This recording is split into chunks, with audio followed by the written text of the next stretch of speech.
நாமே நினைத்தால் கூட சில மனிதர்களை வந்து சந்திக்க முடியாது. அந்த நேர காலம் வரும்போது தான் நாம் சில மனிதர்களை சந்திக்க முடியும். அப்படிப்பட்ட ஒரு நபர் எனக்கு சந்திக்கக்கூடிய ஒரு வாய்ப்பு கிடைச்சிது. அப்போ அந்த மனிதர் என்னை பார்த்துட்டு, குழந்தாய், உனக்கு பின்பதாக ஒரு ஒளிவட்டம் தெரிகிறது அப்படின்னாரு. ஆமாம் சாமி, பல்பு பீஸ் போயிட்டு நேரத்தை வாங்கி மாட்டி விட்டு அப்படின்னு வந்தவர் இந்த கிண்டல்லாம் என்கிட்ட வச்சுக்கிடக்கூடாது. தெரியுதா, எதுக்காக நீ முன்னேறாமல் இருக்குது தெரியுதா, வாயை குறை அப்படின்ட்டு இவ்வளோ பேசுகிறேன், அவன் ஒரு கேள்வி கேட்கட்டுமா அப்படின்னாரு.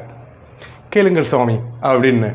அப்போ அவர் வந்து கேட்ட ஒரு விஷயம், எதெல்லாம் நாம் வைத்து கொள்ள வேண்டும், எதையெல்லாம் நாம் அடுத்தவர்களுக்கு கொடுக்க வேண்டும் அப்படின்னு என்கிட்ட கேட்டார். நான் சொன்னேன், வர்ற நல்ல விஷயங்கள் நாம் வச்சுக்கிடுவோம், மற்றதெல்லாம் அப்படியே தட்டி விட்டுருவோம் அப்படின்னு.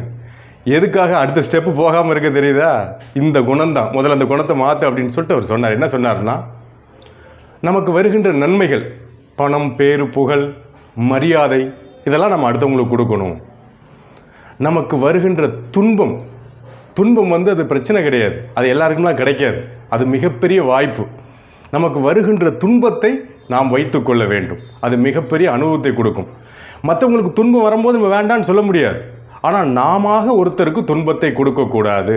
அதாவது நல்ல விஷயங்களை அடுத்தவங்களுக்கு கொடுக்கணும், துன்பத்தை நாமே வைத்து கொள்ள வேண்டும். அந்த அழகான மனிதன் இந்த நல்ல விஷயத்தை உங்கள்கிட்ட சொன்னார், என்கிட்ட சொன்னார், நான் உங்கள்கிட்ட சொல்லிட்டேன். மீண்டும் சந்திப்போம்.